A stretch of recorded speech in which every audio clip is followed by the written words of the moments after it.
৫ August পরবর্তী ৯১.৭% সহিংসতার সঙ্গে বিএনপি সম্পৃক্ত, ২০.৭% সঙ্গে আওয়ামী লীগ জড়িত, এ ধরনের একটি কথা বলছে টিআইবি। এই ১৭ মাসে সারা দেশে মোট ৬০০টি রাজনৈতিক সহিংসতার ঘটনা রেকর্ড করা হয়েছে, যাতে ১৫৮ জন রাজনৈতিক কর্মী নিহত এবং ৭,০৮২ জন আহত হয়েছেন। নির্বাচনের তফসিল ঘোষণার পরের ৩৬ দিনে সারা দেশে অন্তত ১৫ জন রাজনৈতিক নেতাকর্মী হত্যাকাণ্ডের শিকার হয়েছেন।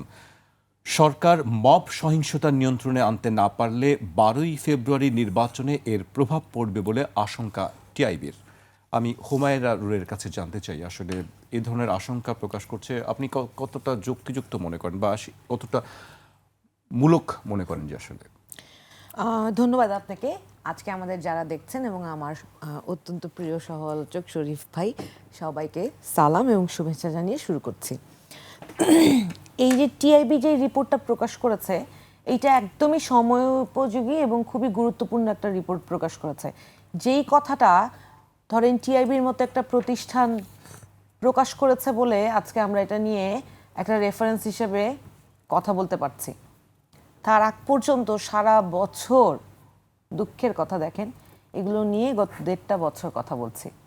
যদি ১.৫ বছর আগে বা এই ১.৫ বছর ধরে, প্রথমে তো আমি সরকারকে দোষারোপ করব অবশ্যই, যে আইন শৃঙ্খলা বাহিনীর যে খারাপ অবস্থা সেইটা নিয়ে যখন আমরা কথা বলেছি, তখন ওনারা যদি ন্যূনতম আমলে নিত, তাহলে কিন্তু আজকে বাংলাদেশে এই নির্বাচনকে কেন্দ্র করে আমাদের এই আলোচনায় বা এই শঙ্কায় পড়তে হতো না। আমরা একটা স্বাভাবিক নির্বাচন আশা করতে পারতাম। কিন্তু দুইটা জিনিস খুব গুরুত্বপূর্ণ ছিল।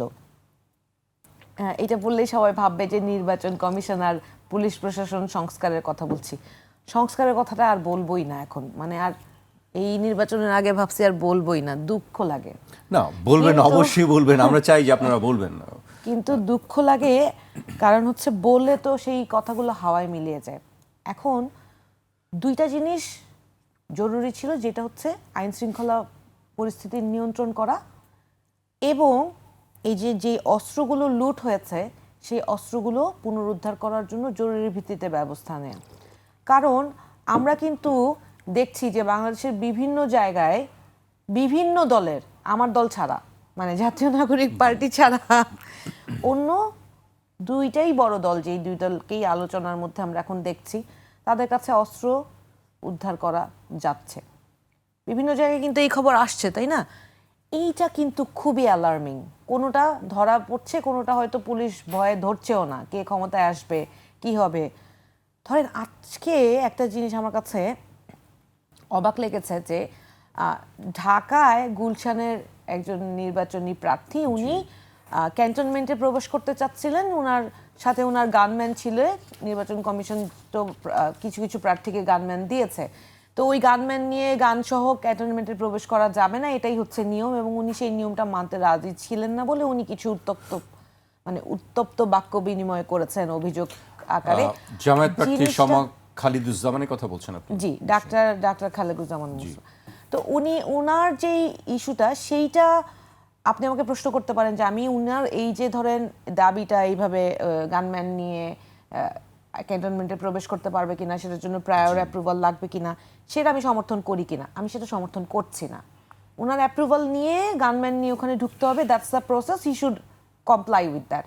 বাট কনসার্ন হচ্ছে এই পোস্টটা, এইটা নিয়ে একটা ফেসবুক পোস্ট আসলো, পুরো লাইভ ভিডিও না, একটা রেকর্ডেড ভিডিও, যেটা বডি ক্যাম দিয়ে ভিডিওটা করা হয়েছে, এবং সাংবাদিক জুলকারনাইন সাইর এই ভিডিওটা প্রকাশ করেছে। আমি একটু অবাক হলাম, ভাবলাম যে ধরেন যেই লোক নিয়ম ভঙ্গ করেছে সে তো অন্য 10টা রাজনীতিবিদের কাজই করেছে, কিন্তু যেই ভিডিওটা বিদেশে বসে একজন আল জাজিরার সাংবাদিক পরিচিত একজন ব্যক্তি প্রকাশ করলেন, ওই ভিডিওটা তো একটা আর্মি পার্সনের বডি ক্যাম থেকে রেকর্ড করা। তাহলে উনি এটা কীভাবে পেলেন? মানে আমি ভাবতে পারছি না যে আমাদের নিরাপত্তা কোথায়, তাহলে আর্মি কার পারপাস সার্ভ করছে? এই আইন শৃঙ্খলা অনেক বাহিনী ভিডিও কিন্তু আমরা দেখেছি যেটি বাইরে চলে যায়, আমরা পাই না, আমরা জানি না। আপনি ঠিকই মানে বলেছেন। আপনি মিডিয়া ব্যক্তিত্ব হয়েও পান না, দেখেন অবস্থাটা। এই যে ধরেন বিভিন্ন জায়গার বিভিন্ন তথ্য বিভিন্ন জায়গায় পৌঁছে যায়, কে কার পারপাস সার্ভ করছে, এবং প্রয়োজন অনুযায়ী সময় মতো ঠিক নির্বাচনের দিন কে গুম হয়ে যাবে, কে নাই হয়ে যাবে, আর কার ভোটাররা পৌঁছে যাবে এবং ব্যালট বাক্স কোথায় থেকে কোথায় চলে যাবে, নির্বাচনের দিন এই আশঙ্কা করছেন আপনি? 100%। আজকে যদি একটা আর্মির বডি ক্যামের ভিডিও যদি লিকড হয়ে যায়, তাহলে কালকে আপনার ব্যালট বক্স উল্টে পাল্টে যাবে, এটা কেউ ঠেকাইতে পারবেন না। এই বডি ক্যাম দিয়েও আপনি ঠেকাইতে পারবেন না। যেই বডি ক্যামের ভিডিও লিক হয়ে যায়, কার পারপাসে লিক হইলো, কার পারপাস সার্ভ করলো, কাকে ম্যালাইন করলো, কে অন্যায় করলো, তার চেয়ে বড় প্রশ্ন হচ্ছে এইটা কি আদৌ আপনার সেফটি এনশিওর করবে? এই বডি ক্যাম পরেই তো আপনি ব্যালট বাক্সটা উল্টাই দিবেন।